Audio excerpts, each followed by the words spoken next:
Sir एक question है। क्या क्वेश्चन है, बोलिए। एसएमएस की शुरुआत कैसे हुई? एसएमएस की शुरुआत कैसे हुई? आइए समझते हैं। देखिए इसका क्या कहना है, जो एसएमएस की शुरुआत कैसे हुई। हम लोग मैसेज लिख के भेजते हैं ना, तो एसएमएस की शुरुआत कैसे हुई। ठीक, अब देखिए एसएमएस का फुल फॉर्म होता है शॉर्ट, समझ लेते हैं, शॉर्ट मैसेज सर्विस।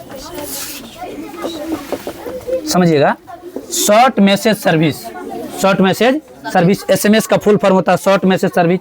अभी कैसे शुरुआत हुआ इसका, एसएमएस क्यों भेजा, किसने भेजा, किस काम के लिए भेजा, सारा कुछ किया गया। एसएमएस की शुरुआत कैसे हुई, क्यों भेजा, कैसे भेजा, कहाँ से भेजना शुरू किया, देखिएगा। तो एसएमएस के बारे में, इसके बारे में, एसएमएस के बारे में दो वैज्ञानिक ने सोचा था एसएमएस भेजने का काम किया जाए। जैसे कभी होता क्या है, कोई लोग बिजी रहता है, हम लोग फोन करते हैं, नहीं रिसीव कर पाता है या बात नहीं कर पाता है, तो हम लोग क्या करते हैं, उसको मैसेज लिख के भेज देते हैं, करते हैं ना। अब तो व्हाट्सअप पर मैसेज भेजने का जमाना आ गया, तो उसमें डाटा ऑन होना चाहिए, मोबाइल डाटा की जरूरी होता है। लेकिन टेक्स्ट मैसेज जो लिख के भेजते हैं, सिंपल मैसेज, टेक्स्ट मैसेज में कोई डाटा का जरूरी है, सिर्फ लिखिए भेज दीजिए, चल गया उसके पास।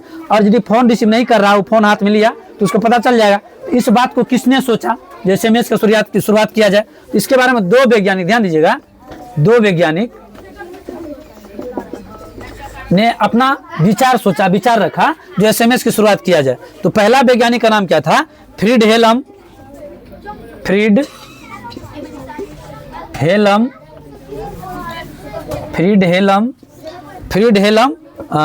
हिलेब्रोड,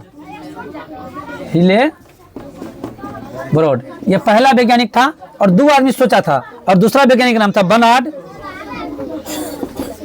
बर्नार्ड हिलेबर्ट। ये दो वैज्ञानिक सोचा जो मैसेज भेजा जाए, मैसेज की शुरुआत किया जाए। उन्होंने सोचा जो मैसेज वाला काम हो जाएगा तो लोग फोन नहीं रिसीव करता, तो मैसेज लिख के भेज देंगे, जो चीज लिखना होगा उसमें आप बहुत कुछ लिख सकते हैं, जितना कुछ लिखना होगा लिख सकते हैं उसमें मैसेज में। ये दो आदमी मिलकर के सोचा था मैसेज की शुरुआत करने के लिए। लेकिन ये सब सोचा कब, ये सोचा 1984 ईस्वी में। कब सोचा था, 1984 में, लेकिन तब भेजाया नहीं गया था मैसेज भेजाया। तो मैसेज ये सब सोचा, लेकिन मैसेज भेजा किसने सबसे पहले, कब भेजा गया मैसेज, किसको भेजा गया। जब हम तुमको मैसेज भेजेंगे तो हम भेजने वाला व्यक्ति हुआ, तुम्हारे पास गया, तुम पढ़ने वाला व्यक्ति हुआ। तो मैसेज किसने सबसे पहले भेजा, किसको मैसेज भेजा, जरा से उसके बारे में जानते हैं। देखिएगा भेजा कब गया मैसेज, अब ये सवाल है आपका, जो भेजा कब गया मैसेज कब भेजा गया था। तो मैसेज जो आपको 3 दिसंबर, ध्यान दीजिएगा, 3 दिसंबर 1992 ईस्वी को, 3 दिसंबर 1992 ईस्वी को, 3 दिसंबर 1992 ईस्वी को, ध्यान से देखिएगा, 3 दिसंबर 1992 ईस्वी को एक आदमी जिसका नाम था नील पापवर्थ, ये इंजीनियर था, वैज्ञानिक था, ये इंजीनियर था। ये नील पापवर्थ जो था मैसेज भेजा था, किसको भेजा था, रिचर्ड जॉर्विस को ये पहली बार मैसेज भेजा था। ध्यान दीजिएगा, किसने किसको भेजा, तो नील पापवर्थ ने रिचर्ड जॉर्विस को 3 दिसंबर 1992 को पहली बार मैसेज भेजा था।